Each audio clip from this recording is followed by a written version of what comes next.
Welcome everyone to another GM workshop. Today we have Jasper who's going to talk to us about map making. He'll be doing so in the style of the Old Republic game. We're welcoming people of all artistic levels to join us here. And without further ado, I'll hand it over to you, Jasper. Hello. Hi, everyone. Welcome to this workshop and this blank canvas. It's the blank digitally looking background that the Old Republic maps use, and it's easy to layer things onto. But yeah, I welcome you all to the workshop. So I'm using Photoshop, I believe the 2015 edition. But I want to emphasize that the skills that I'll be explaining, the tricks that I use, are very much transferable to other image editing software, Procreate, GIMP, Glimpse, Pixlr, which is an in-browser one, and various other options of different and decidedly lower price ranges. Pixlr being on in-browser is completely free, and well, GIMP as well. But they all have their different pros and cons over Photoshop. I'm just stuck in my ways and got used to this one. And I'd also like to emphasize that I am by no means a Photoshop expert. Often, if I ever encounter a problem, which I do frequently, then I'll be turning to Google and just typing in the nature of my problem as directly as possible and praying for positive results. But I'm mostly self-taught, again, mostly from searching for answers on Google, which goes to show that anyone can do what I do. So, to start off when map making, it is important to choose the concept for your map. That will usually be guided by wherever you intend to take your plot, your story.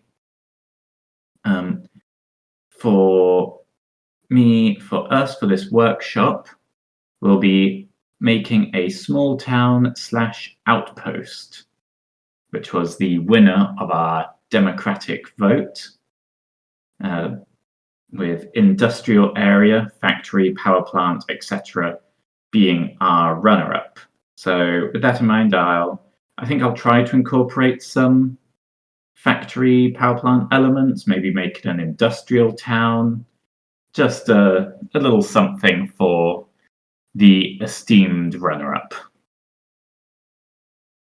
So the reason, well, first you'll want to go to OotiniMaps.com, which used to be hosted at OotiniMaps.com. Now it is in fact OotiniCast.com/maps. That was because the OotiniMaps.com, which hosted all of the Star Wars: The Old Republic maps, the website ran out, a squatter got it, and the member of OotiniCast who set up the map system transferred the website to a subsection of the OotiniCast site. But now it is available from ootinicast.com/maps, which has there been posted in the channel. Very good. In the event chat. So the main reason I use the Star Wars The Old Republic map style is first because there are just so many available options to work from the front page of Ootini Maps. I'll click Index at the bottom.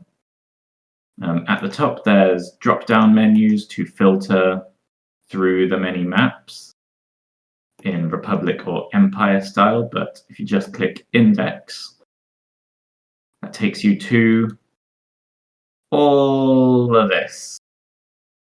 All of these maps that we can pull lovely resources from to create anything we want. Here's an Imperial orbital station. Boom, that can be a docking area, that can be, you can just simply grab this ship alone and add it to anything else you want to create. Let's scroll up randomly as well. Transport Station 5, Imperial Intelligence Outpost. Looking here, some nice corridors, looking a bit rocky perhaps, like it's more of a secret area than a fancy corridor.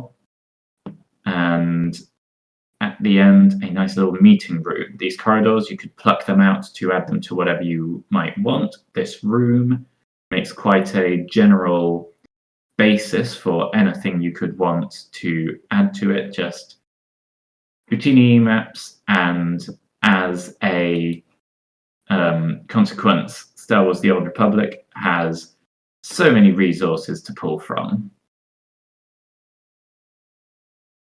And the second reason I use the Star Wars The Old Republic style is to use, here's one I prepared before, for a thermal energy facility on Gyrene Base. You can see that this is quite detailed, but also it leaves plenty to the imagination. There's enough for the players to seize upon, to build off of in their roles, in the roles they make in the narrative that develops. But again, as the dice dictate, as they improvise, they can add whatever details are required for the plot as it emerges. Look at this thing here. Is that some sort of towering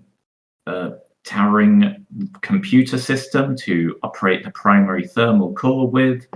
Is it a table for the party to duck behind when a shootout starts? It's whatever the party decides it is, intuits it is, when they are near it and need to interpret the result of a dice roll. Or spend a destiny point to have a convenience of the plot be near them. Can this plasma coil bridge have guardrails? Sure. If it fits the plot, if it fits what the dice are saying. But if you rolled threat on your athletics to try to balance your way along there, well, the threat has translated into there not being guardrails, as is Imperial design standard. So that's the main reason I use the Star Wars The Old Republic maps. Aside from also just being very aesthetic, very hologram-y, you could picture a character in Star Wars. You could picture R2-D2 projecting this for the heroes to look at. But with all that out of the way, let's actually commence. So we're making our small town / outpost, our factory town.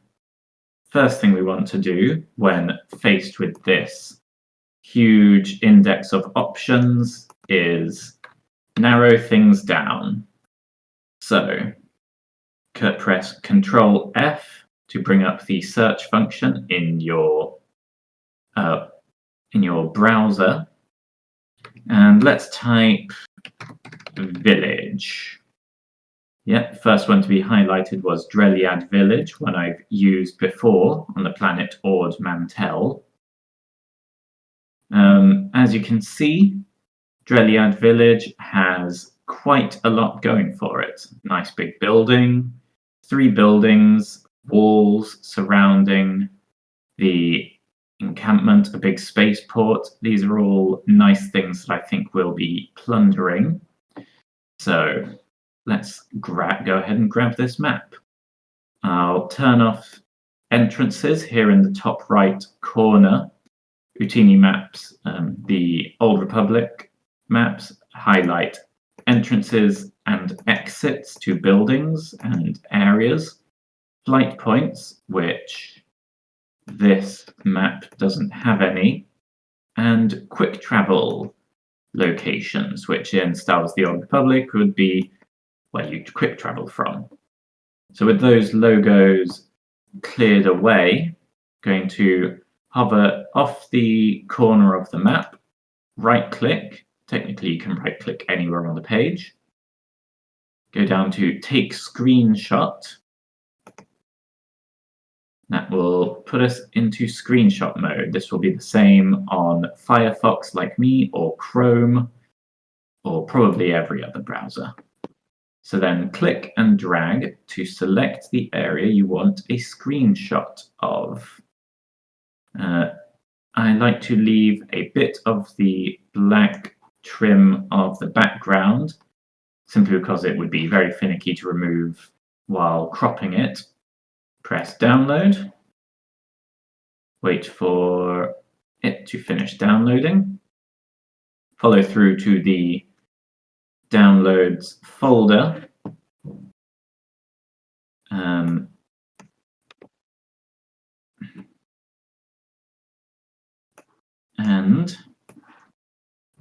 follow over to the downloads folder.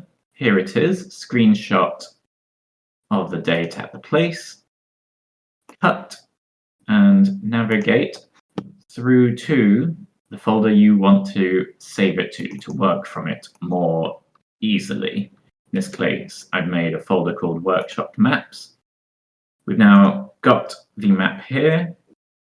To keep track of things, you can just leave screenshot 22, etc., Ootini Maps, but I find it easier to cut it down to Dreliad Village, which will be saved as part of the screenshot you just took. So we have Dreliad Village ready. Let's see what else comes up with Village. Talaran Village. I'm going to grab a few now. Ordram Village.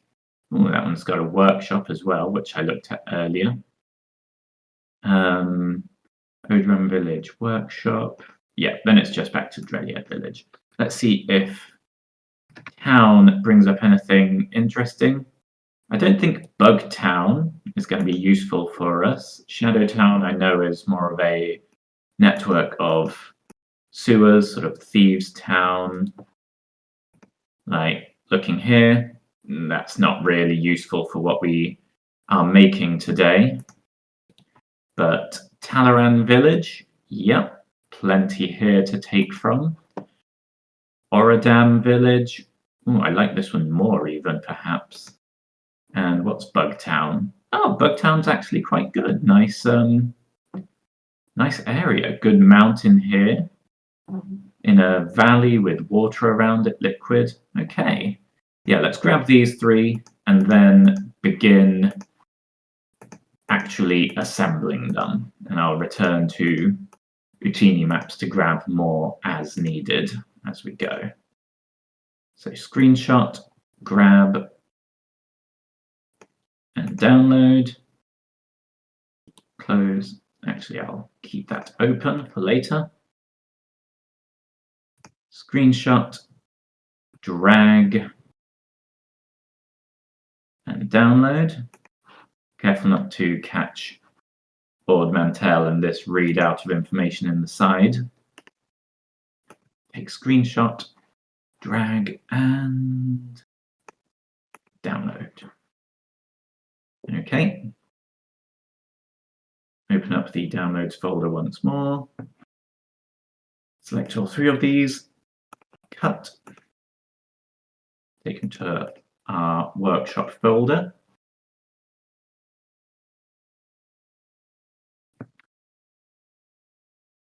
And rename Orbital Village. Whoops, that deleted it. Control Z to undo. Halloran Village. And Bugtown. What evocative names. Okay. How many maps do you usually grab before you start creating? Normally 1 or 2. A village is a bit of a bigger project, so I've had 4 or 5, but no, I tell a lie. 4 or 5 is the usual, particularly because I'll grab a corridor from here, a room from there. To demonstrate, let me just take it through to Star Wars Maps here in Gyrene Base in the power plant. Here's the power plant you all saw earlier, which was constructed out of these 4 maps. Central Power Core, Hunting Lodge, that's the end result, and Okara Droid Factory Power Generator. So 3 maps, which I jigsaw together into a bigger whole. You see, I duplicated Central Power Core 4 times to create the prongs at the side. The Droid Factory became the primary thermal core, while that turbo lift got moved over here. And the Hunting Lodge got turned into a ventilation shaft. But 4 maps is usually my basis. Okay, so going to File, Open. Let's bring all of these into Photoshop at once.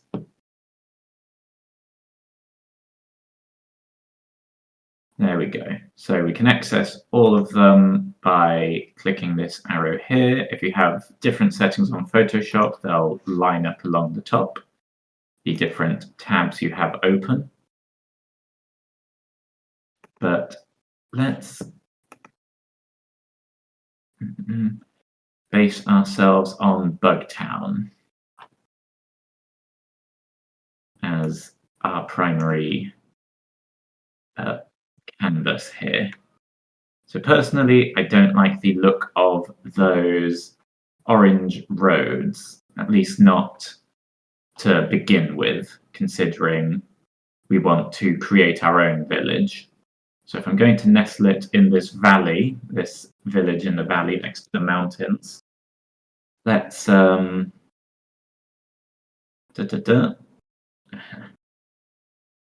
to the pattern stamp tool. So the pattern stamp tool, if you right click on it, will show you the clone stamp tool or the pattern stamp tool. We're going to use the pattern stamp tool right now, wherein from the top here, you can use your pattern picker. Now, here's one I prepared ahead of time, is a bunch of different patterns to use. However, I'll make one for us now, the pattern that we will be painting over this map with. So select an empty area and create roughly a square with the selection tool, the rectangular marquee tool. Go to Edit and scroll down here to Define Pattern. Now it has turned what was inside that square into a potential pattern. We'll rename it to Bugtown Floor and right-click, deselect. So now going back to the pattern stamp tool, we will select the Bugtown Floor stamp there, and setting the pattern stamp tool to an appropriate size brush. I like this one with the soft edge. We'll begin painting out the road. So this, you can either paint it out directly onto the map, or you can create a new layer by clicking down here in the bottom right, this button here, create a new layer. It looks like a sheet of paper with the lower left corner folded up, and paint over it that way. Painting in a new layer is essentially like different sheets of transparent sheets of paper you can layer on top of each other. You stack on top of each other. You can turn the visibility on and off. So if I turn the visibility of layer 1 off, boop, those roads return. And if I turn layer 0 off, we have only the road coverings left. So let's do some good housekeeping and give these layers some names by double-clicking the section and giving them names like road, covering, and background. So I'll take a moment to just get rid of these roads. Do we have any questions so far?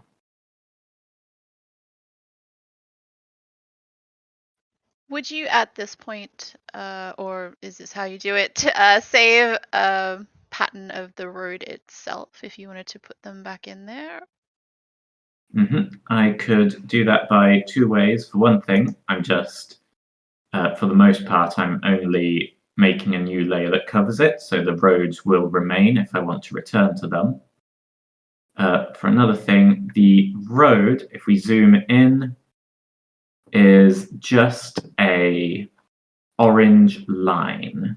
So we'll make a new layer, and if we select the painting tool, press Alt to engage the teardropper tool to select a color from the map, we can paint our own roads as we go. Excellent. Adding some shadows to it and other effects can help it blend into the map better, but we'll come to that when we get there. I'll name this layer our roads, set it to invisible, continue getting rid of these ones. But roads themselves are fairly easy to replicate.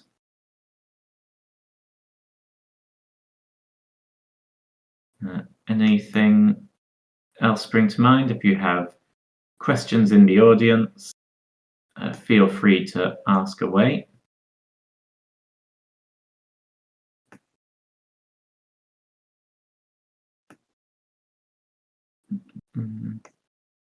There we go. So that's our roads gone. I've also here in my pattern stamps got some other ones which I'll just demonstrate. This one is sort of the mountainous effect, which I prepared earlier from a different map using the same technique. Just fills that out and it adds sort of that general terrainy feel to it.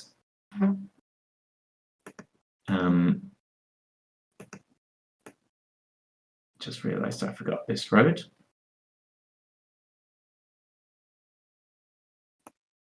There we go. Painted that out. We have a question. Is it okay Yeah. to use GIMP 2 if they don't have Photoshop? It is. A lot of these tools will, like the skills, like a lot of the image editing software have a lot of crossover. And though I'm less familiar with GIMP 2, layers and just the general housekeeping stuff is all pretty universal. The more specifics, they have different names. The stamp tool, I think, is called the same, but the quick selection tool in GIMP is called Quick Mask, I believe. But to demonstrate what I said earlier about how I am not an expert at these things, I'll practice what I preach and take that question to Google. So, pattern stamp tool in GIMP 2. And this would be my process because I am no expert. 51-second video on how to complete these actions. The resources are out there. It is essential to don't be worried about seeking them out. If everything looks big and daunting, it was big and daunting for everyone once. But yeah, you will be able to use GIMP 2 for these things. Okay, so we have the roads eliminated. Aha. We have the roads eliminated, so let's drop some houses in. From which was my favorite one? Yes, Oradam Village. As you see, the developers of Star Wars: The Old Republic did as we are about to do and made excellent use of the assets they already had. The houses in Dreliad Village are same as Oradam Village. That makes sense as well because they are the same planet. But the experts do exactly what we're doing, so we're doing something right. So, to pick and drop these buildings into our own map, we're going to use this, the Quick Selection tool, which in GIMP is called Quick Mask, and in Procreate, I think is Selection Toolbar. It's from the Selection Toolbar, Select Automatic. It has Quick Selection Tool or Magic Wand tool. Quick Selection Tool is like the Marquee tool, but cheating. So I've got it chosen with set to plus mode to add to selection, because in Photoshop, a selection is the area that you have chosen to operate in. Lasso tool is the most easiest one to demonstrate, and with that area selected, only this area is being affected. So I'll just press Ctrl Z to undo that. Deselect. Returning to the quick selection tool, I'm going to paint over here. Just click and drag over the area I want to use, this building, and you see it's filling out everything. No finicky drawing along the edge of the picture. Here it has chosen a bit too much, so let me paint that out. I press Alt to deselect things. Let me just paint widely again so you can see it. Alt and it has engaged the minus modes, the subtract from selection option. So with subtract from selection chosen, click along there, click and drag, and it's eliminating the dark blue areas because the quick selection tool has the ability to distinguish colors with quite a reasonable degree of accuracy. So just finish painting out, deselect that one, deselect that corner, deselect here. There, that looks, gonna add that back in. And this, all right, that seems a pretty reasonable selection for our first building. Let's cut out that land speeder, we don't want that yet. Okay, so now with the area selected, you right click and go to layer via copy. Now click that, and we have this area selected. It has been turned into a new layer. I'll turn off the layer 0, make that invisible for a moment, and there it is. There's our building.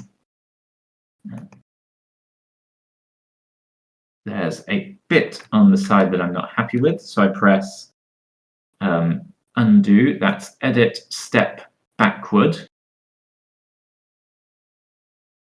or Alt Control Z.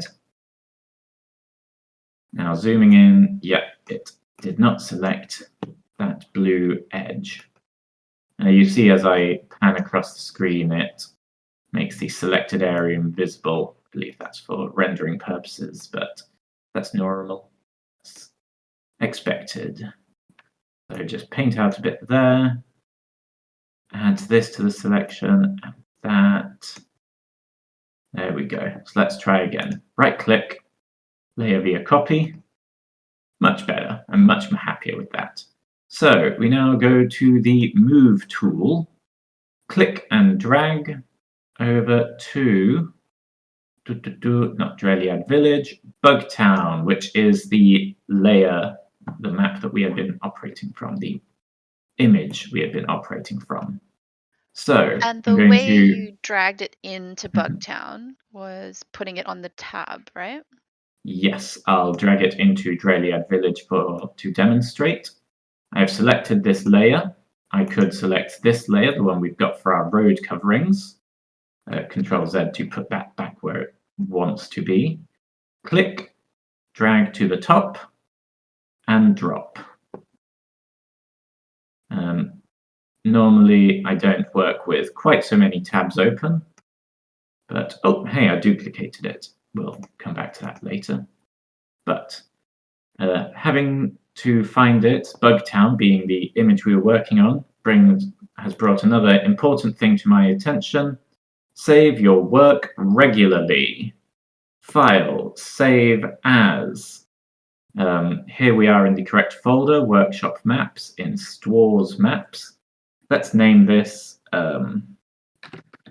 Workshop Town Project. There we go.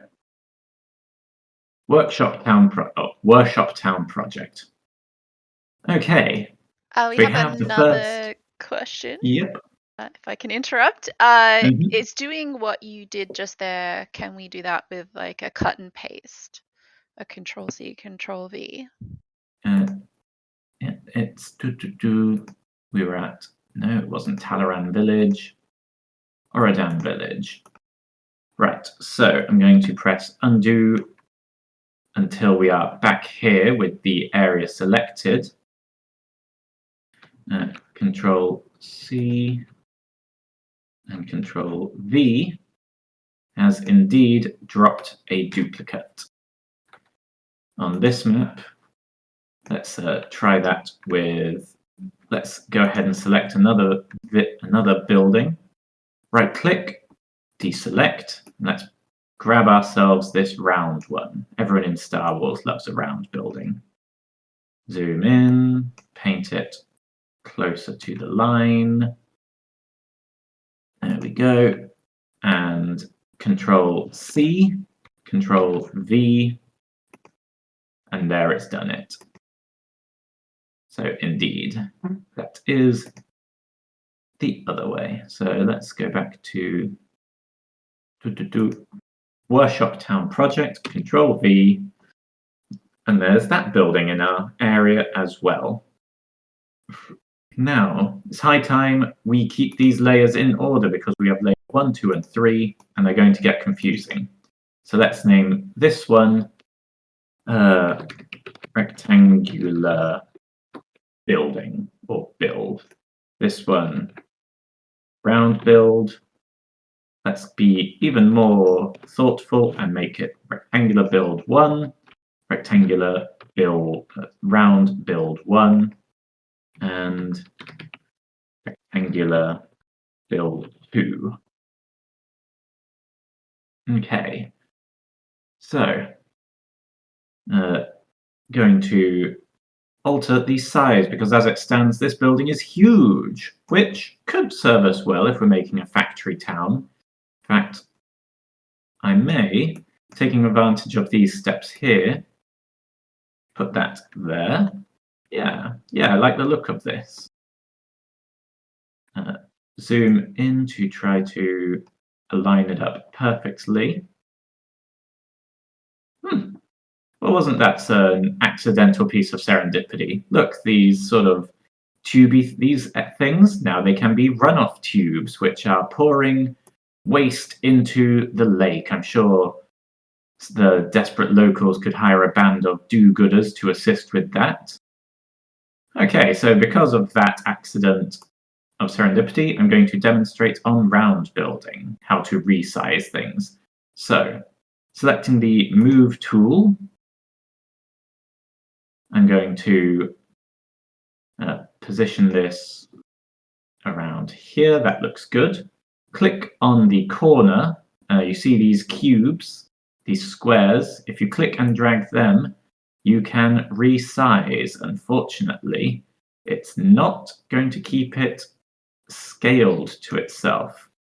So just going to undo to return it to its original size. Select the corner and click here, this little lock, this chain link between the width and height controllers. So click that lock, and now it has been locked into place. You see the width and height are both decreased to 50.96% each. So that allows us to rescale things without squidging them up. So that looks about a good size for a house in our town, in our outpost.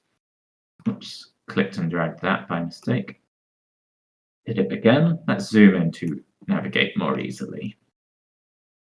So there we go. We have this one, and now round building 1, we will right click on that layer and select duplicate layer. This could also be accomplished by Control C, Control V. Yes, as Stephen Meyer Jr. points out, you can hold Alt while moving the corners to lock it as well. Oh, didn't know that. Cool. Shift in some programs. I think it's Shift, yeah. But yes, shortcuts are available and useful. So, click to duplicate layer, going to name it Round Build 2. We now have another one. Let's twist and turn it and make it that big. That seems a good place for another one. Duplicate layer, 3. Move it down to here.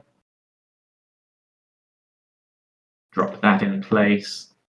Okay, we have 3 buildings. Let's grab one more for variety's sake from Dreliad Village. We haven't used anything from here yet. So let's grab this one and call it the Town Hall. See if we can grab the landing pad as well. That would come in handy.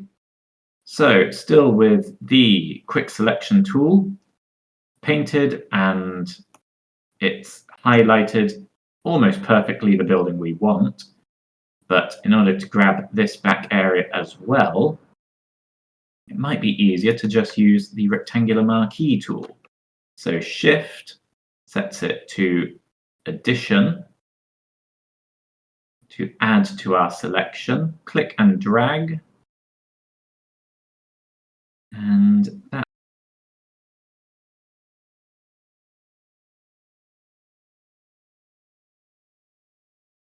that's there.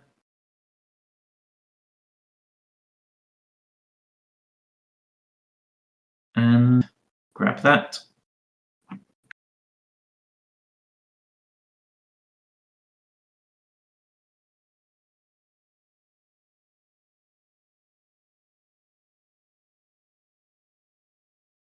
And I'll just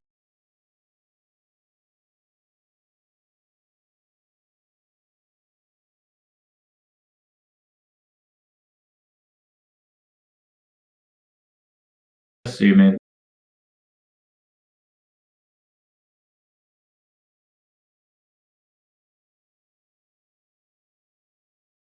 Because I'm a block the scale while resizing things. Can confirm. That seems about a good scale. So if we put our spaceport perhaps over here, our office building slash town building slash spaceport, that seems about a good spot, save of course for this river.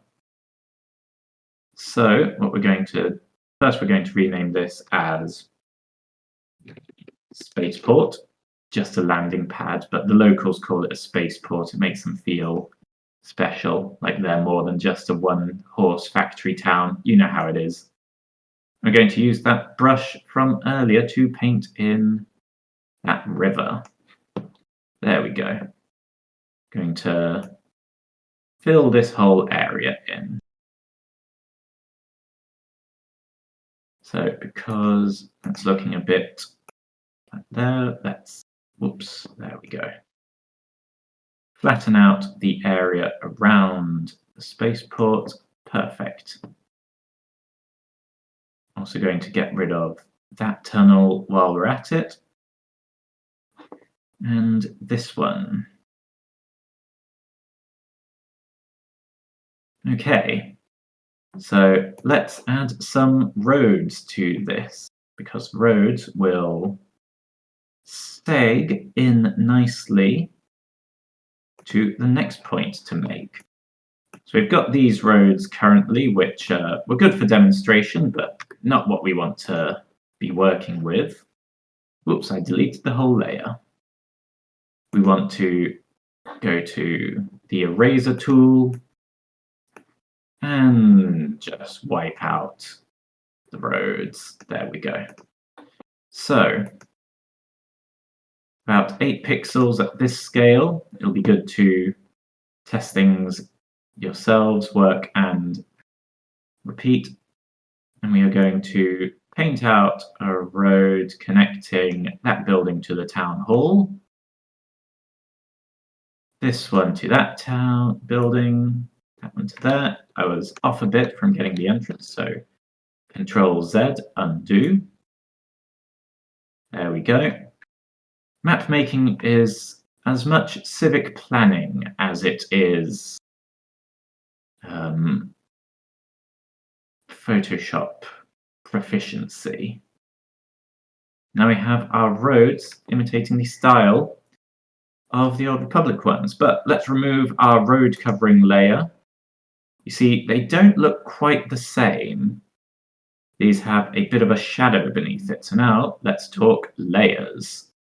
We're going to make sure we have, our road selected. Go to Layer, Layer Style, and open up Drop Shadow. Now that is a very big box that just opened up, but I'm going to push it to the side a bit. Perfect, we can still see. So a drop shadow is a shadow which is beneath our the image that we have. So through these bars, we can control its attributes: size, spread, and distance. Distance determines how far away it is from the layer that this style is being applied to. Here from the angle, we can set it to 90 so that it's a nice, even way to apply it. Spread is how diffused it is. At 100, it fills the entirety of the area assigned to this shadow, but looks like a black blob that you painted in MS Paint. So we're going to set the spread down, set the size to larger so it's more diffused. No, we're actually going to set it to smaller. We're going to decrease the distance until it is right beneath our road.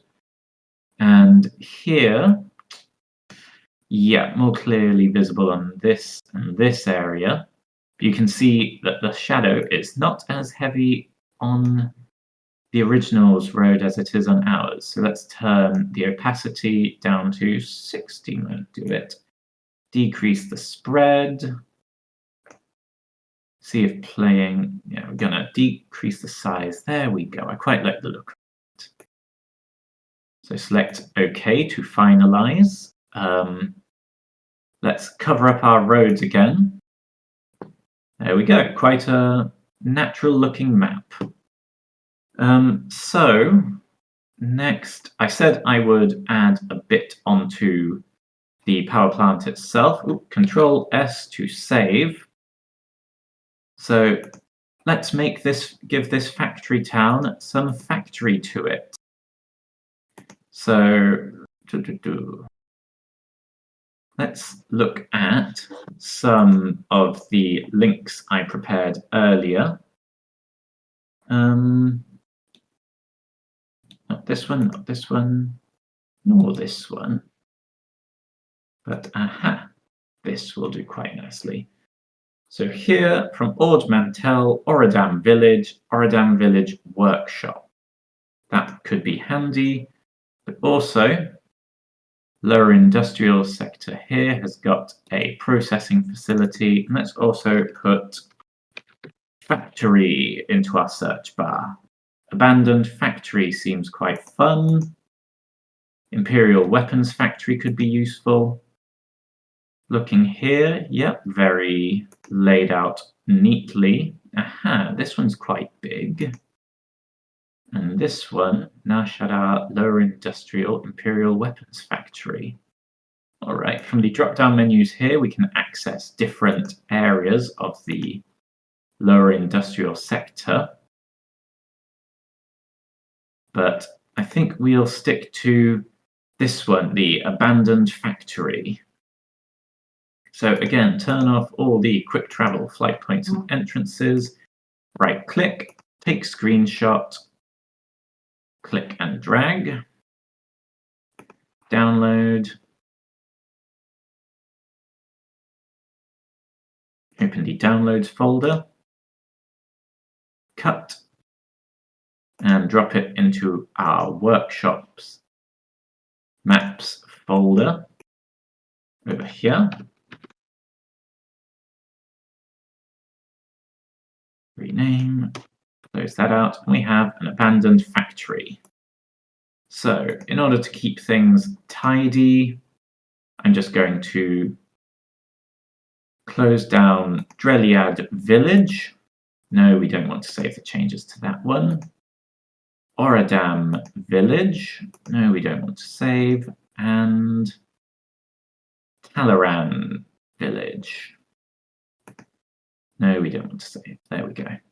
So that leaves us with Workshop Town Project. Open, abandoned factory. Now here, because this is an interior location, it uses the same new map background, which is available in the Google Drive folder, the Jasper, the SWTOR folder. But we're going to return to the abandoned factory, quick select just all of the area. In fact, there we go. In fact, right-click, deselect. It might be faster to just select the outline, right-click, select inverse or Control-I inverse, zoom in to the edges to make sure we grabbed all the walls, layer via copy, click and drag to... No, I didn't want Wolf Baron's base. To, here it is, click and drag to Workshop Town Project. This is quite a hefty map that we have. So let's lock in the scale, work it down to something more manageable. And there, that's about on scale with the factory, but it is hidden behind the factory. As I said, the layers work like transparent pieces of paper that you're piling on top of each other. So let's put this one on top of Rectangular Build 1, the name of our large factory. So locking it in place, let's shrink and scale, and yeah, it's not perfect, but if we lock in the size, that can read as the factory we're working on. Let's flip its rotation so it fits better.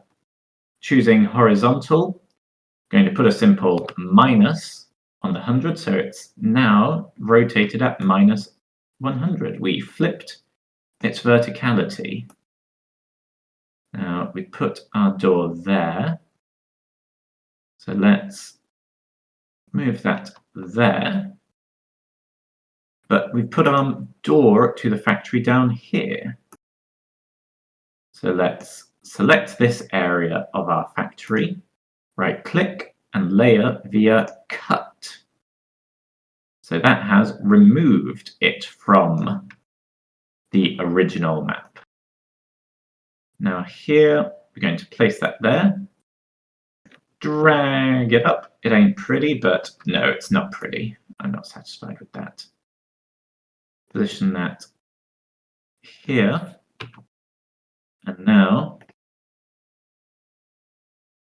duplicate layer, no, duplicate layer, or as was much faster, Control V, Control V.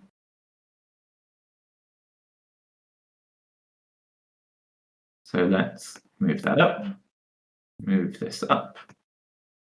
We need one more, Control C, Control V. Okay, now it doesn't want to work.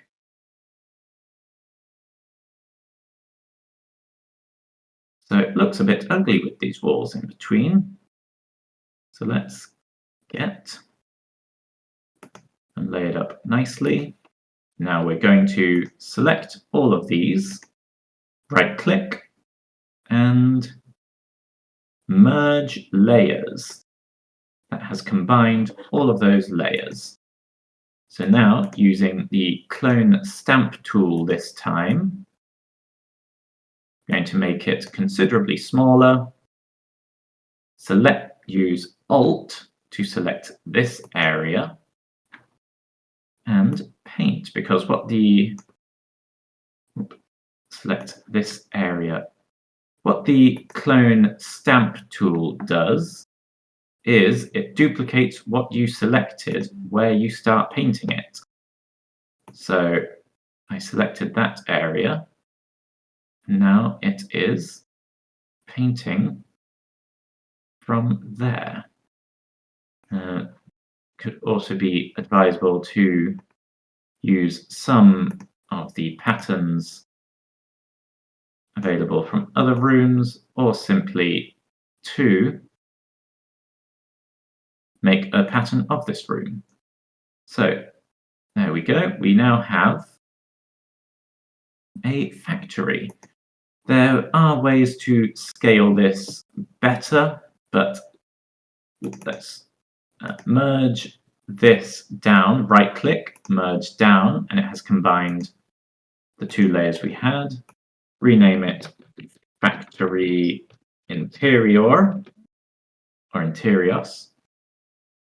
There, now we could map that more evenly, but the idea I'm trying to evoke here is that this is sort of the cutout view of the factory floor. For the interior of our factory or any of these buildings, you would probably be better advised to create a separate map like this one. So I'll give a quick overview as we are probably approaching time to wrap up.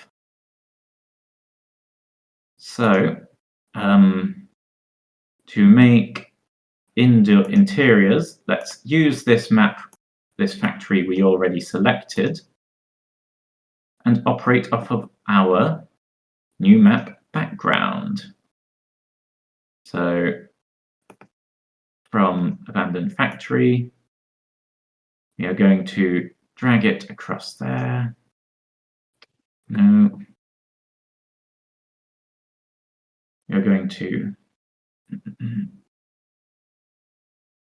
duplicate layer and select the destination as new map background.png. This will move the layer to our new map background. Hey presto. So shrink and scale it to be more manageable.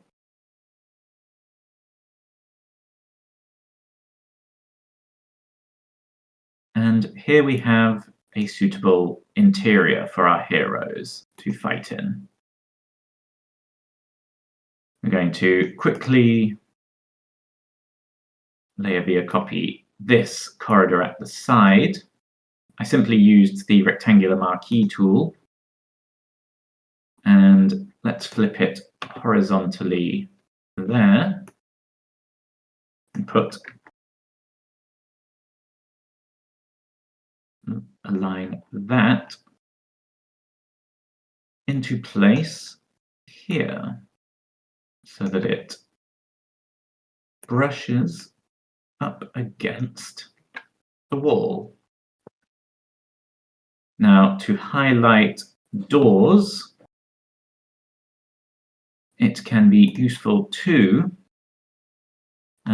highlight them in orange. So, in our original factory floor, let's select this. No, let's select it more neatly.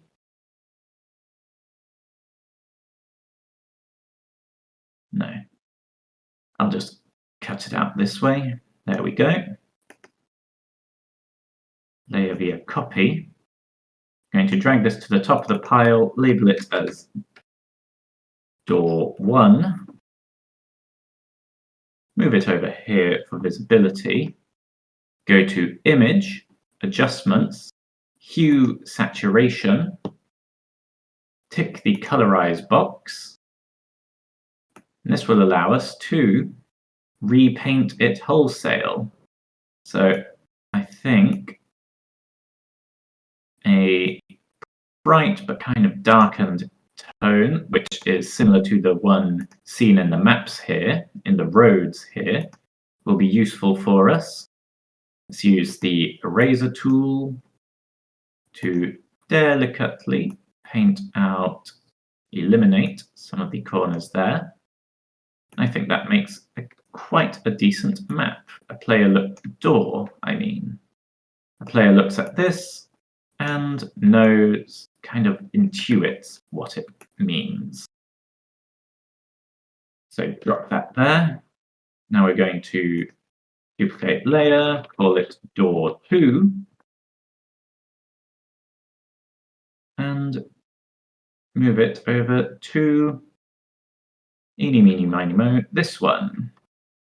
So let's say that this is a bay entrance. We're going to rotate this by 90 degrees by using the degree sector up here. Now position it at the door, and without limiting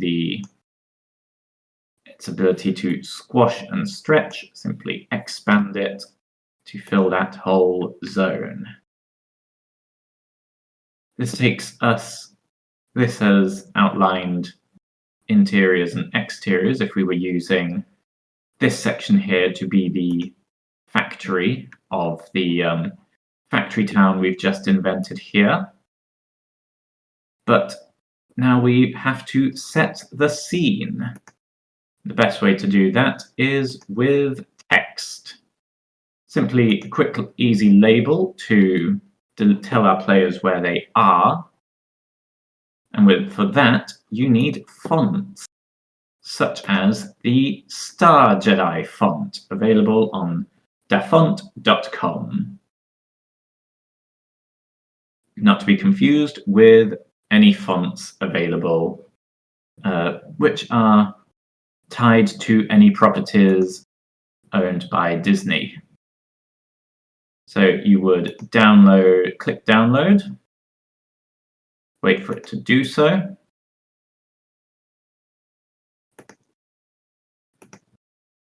There we go.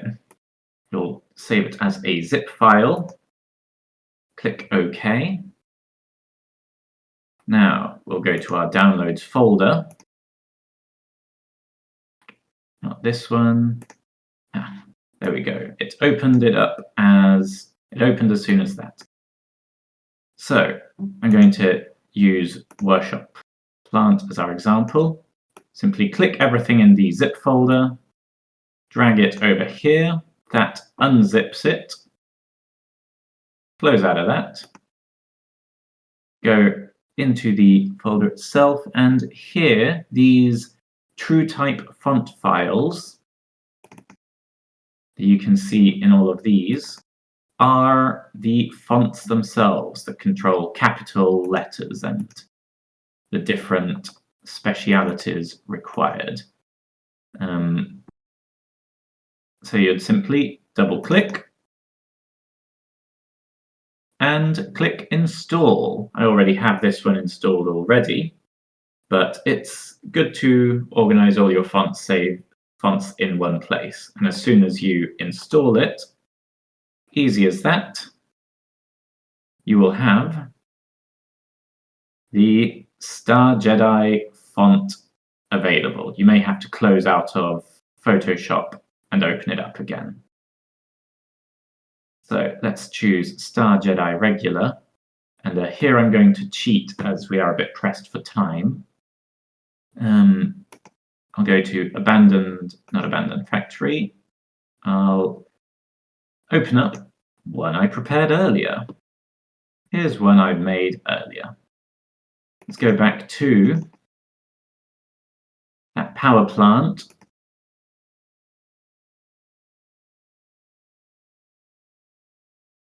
And select this one up here, because this is the final result I want. Thermal Energy Facility Gyrene Base.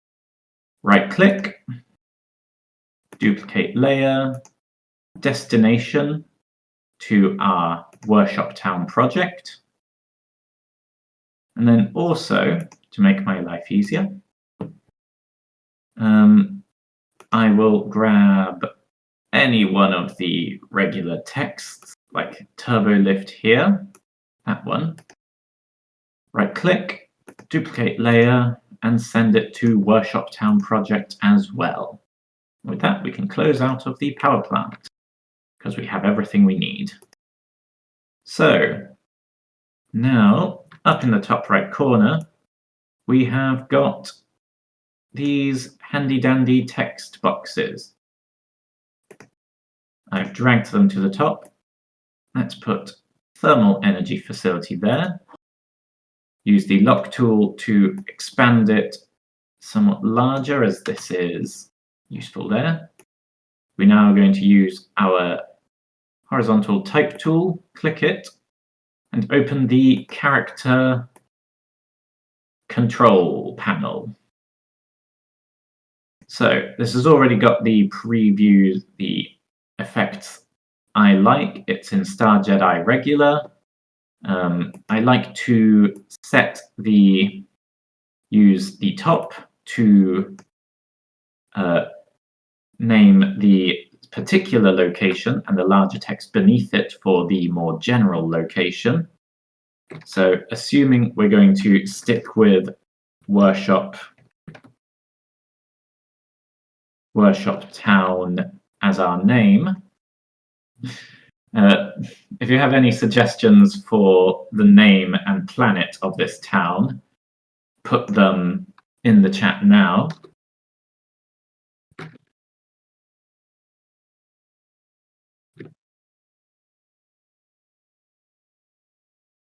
And there we go. We have Workshop Town of Example Planet.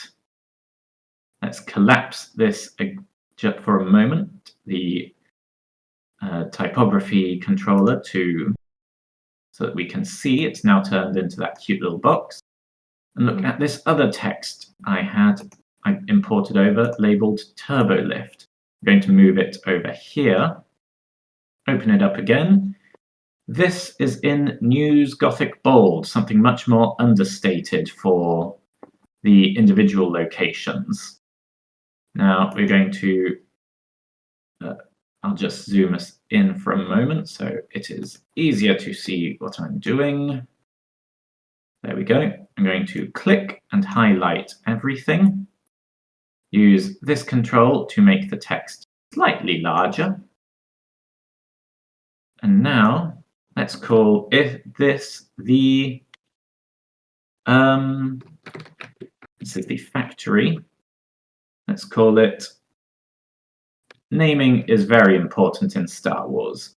One technique I like to use is take a word and then flip it around. So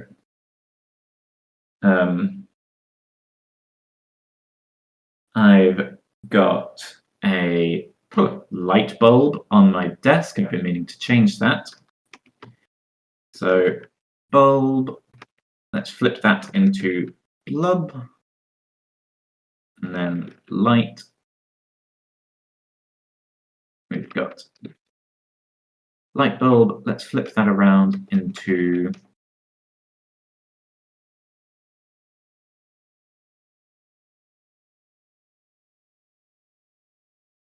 Liblet Factory. There we go, because clicking off of this now, I'm going to duplicate this layer so I don't have to set the settings again. Click it, choose it, and move that there. Let's leave that for now because we're now going to hop over to here to our larger text. This is no longer Workshop Town. This is Liblet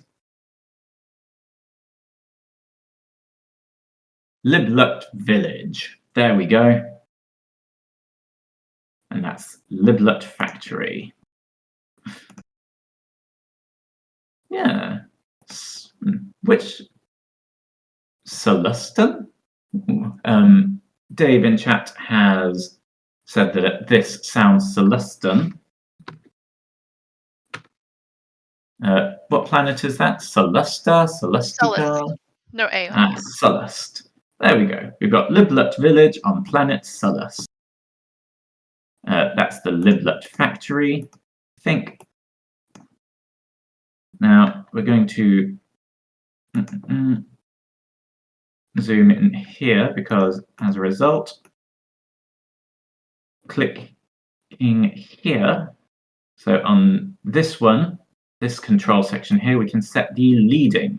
Leading is the name for the distance between lines in text. At 0, there is no leading, and they overlap each other. That seems a good distance. Let's call this Liblet Spaceport. Move that over here. Grab this one that we had before. and just call it the energy facility.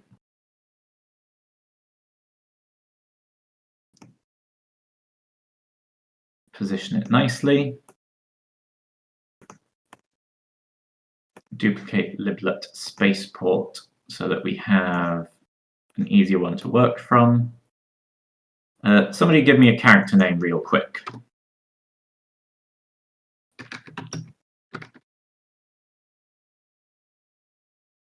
Come on, have yourself immortalized in this one map. Got it. Nieb. Yeah.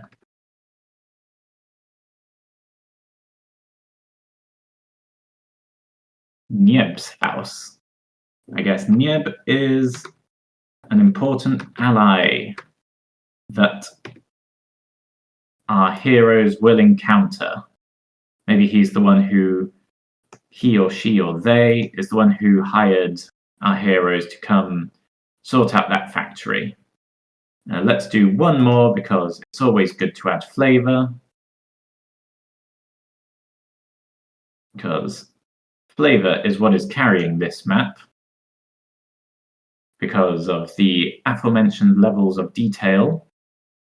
So let's call this Mount, smash on my keyboard, Hjörk, Mount Hjörk.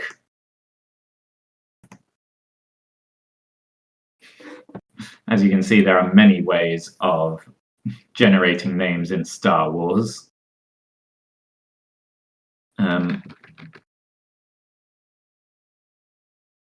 I think that just about wraps us up. These naming conventions, the names that you put on things is important because in a more traditional, in an interior map like this one, I'm just going to click and drag them over. These will be working on a smaller scale to communicate further of the story. This is going to be the energy facility interior. No, let's call this the main work floor of the energy facility. There we go. So now we've got this establishing that this interior connects to that one. And let's call this the turbo lift to the overseer's office. There we go. That's a nice objective for our heroes to fight their way to. And with that, after this point, it's general map making. Consider verticality in your designs. That's always good when you're making encounters. Consider details that the players will bump into. What things can you dot around the map to elicit checks and challenges from the player? Is this an unstable turbine that they'll need to deal with before the factory blows? Let your imagination run wild. Consider what will be exciting and interesting for the players to encounter. And I think that brings me up to speed with everything, all the points I wished to cover. I'd like to have gone more in depth on building encounters in maps.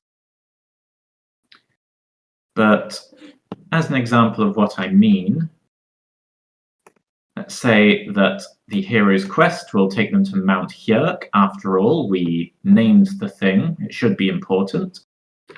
And traversing Mount Hjörk is going to be some sort of challenge. Say that it's a 3 difficult it starts as a 2 difficulty survival check, and the higher you get, the further you get to the, I don't know, Imperial beacon they need to destroy. The more difficult it gets, 3 difficulty survival checks. Then maybe you add 3 difficulty survival checks, and as Imperial patrols begin to swarm, it becomes 3 difficulty on survival and 2 difficulty on stealth. And that could be an interesting angle to give the players some stuff to do, some challenges to face, and consider those as you build your map. I think that wraps me up. Any questions remaining? Anything I haven't covered? Anything from the audience? Mm-hmm.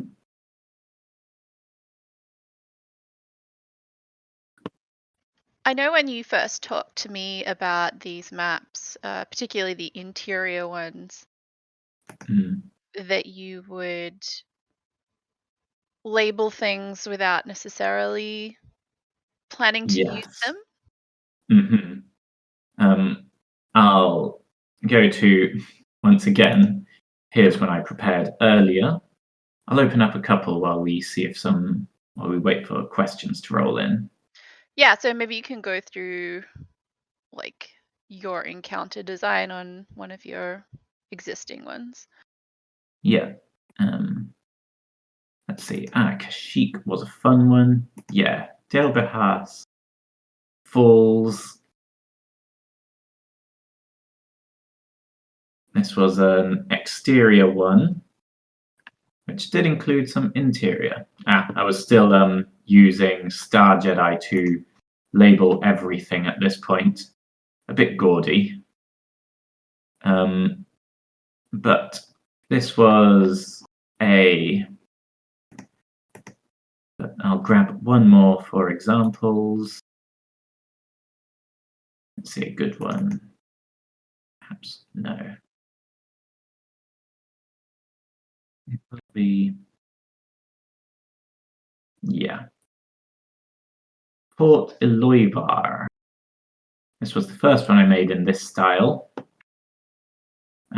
Still using the font, the Star Jedi for everything.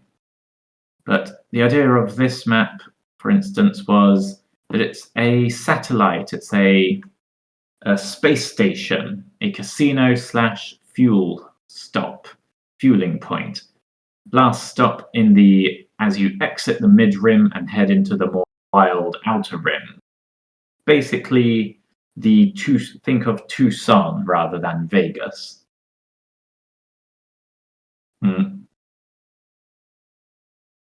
Not even Tucson. What's that smaller town near Vegas? Never mind. So, from here, I labeled a lot of things which I wasn't even sure the players would be encountering. Here's the energy field that protects the voids that ships would come into land. I knew they'd encounter this zone simply by having to land on the satellite, on the space station. But then, how would they get from the cargo, the arrivals area, the customs office, the hangars? How would they get from the hangar area to the casino floor itself? Well, not just one turbo lift, so it was a walk forward from point A to point B. Turbo lift A, B, and C. C and B are both accessible easily, but A is past the customs office, which, if their scheme that they concocted to hijack a ship that would be arriving in a few hours involved messing around with customs, they'd want to travel through there. They'd want to be involved, mess around in the customs office. Or maybe they'd want to run some interference in the cargo storage bay. Either way, above it was the casino floor itself of Port Eloivar. Arrivals, departures lounge, area, the lounge, VIP lounge, bar, casino. None of these I had particular plans, except grabbing an NPC an NPC character sheet at the ready, just ready to play a high roller who they could gamble with should that take them. But yeah, they decided that the ship that was arriving that they would hijack, the captain would presumably go to the VIP lounge. That hadn't occurred to me, but it made sense. So when they arrived, the captain went to the VIP lounge, where the hut of the party, posing as a gangster, was ready to begin smooth-talking them. Meanwhile, the rest of the party, boozed and schmoozed the crew at the bar, casino, and the lounge area, making fast friends with them. Yes, as Dave points out, one of my favourite ways of naming things in Star Wars: take a word and put it backwards. In this case, Portilloiva is ravioli, because my sister and I had been discussing Italian food. Meanwhile, at the power plant, one of my more recent maps with the font settings I prefer, these have, I'm not sure what the party will do. They want to sabotage Gyrene base. They want to turn off the guns and the shield, possibly. But for that, I figured primary thermal core would be important. Plasma coils. I decided I really liked the scene of Obi-Wan Kenobi ooching along the edge of the bridge leading to the tractor beam controls on the Death Star. So that was what I was mainly looking for while searching for resources, and I found it. So the players will have to make an athletics check or a coordination check to get out here to the plasma coil itself. Then they'll have to work their either computers or mechanics, depending on their approach. Maybe they'll be setting a bomb, in which case that would be stealth or sleight of hand, because there are going to be just engineers and a couple of guards walking around here, But whether they elected to sabotage the plasma coils or the primary thermal core, whatever both of those things mean, I did know I wanted to replicate that Obi-Wan moment. So they will be doing an athletics check and then work upon it, but whatever surges from there will come down to the dice and the narrative. Perhaps they absolutely whiff the athletics check and would fall. Does that mean they fall into the pits below?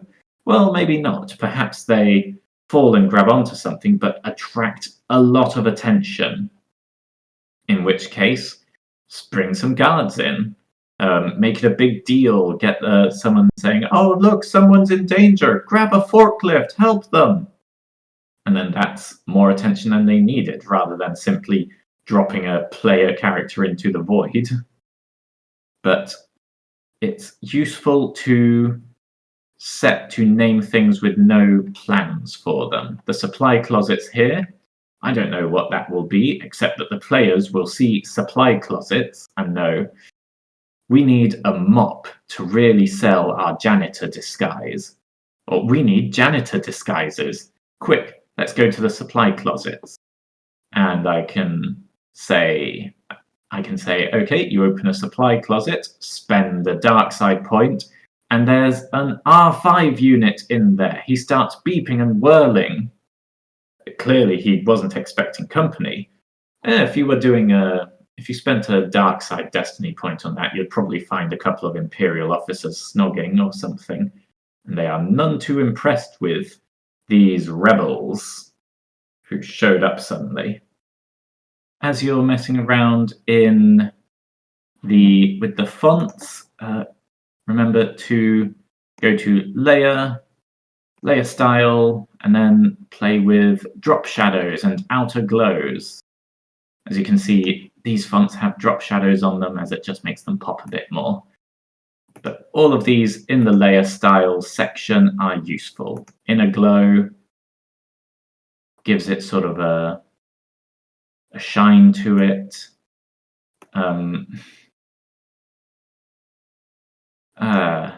Well,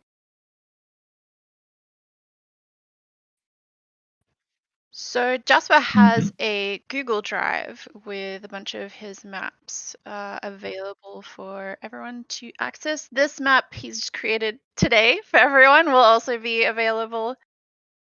yep. So feel free to use this wonderful little Yep, I'll town be on dropping it Sullust in one of into... your campaigns. Here it is.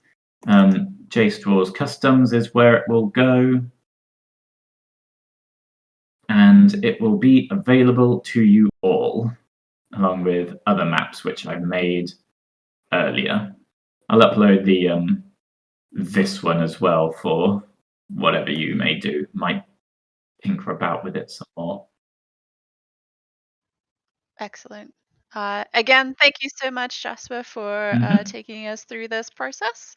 Happy to be here. And thank you, everyone, for joining us for another GM workshop. There'll be another next month, announced soon. And we hope to see you all then. Marvelous. Thank you for attending, everyone. This has been fun. I hope I have made sense.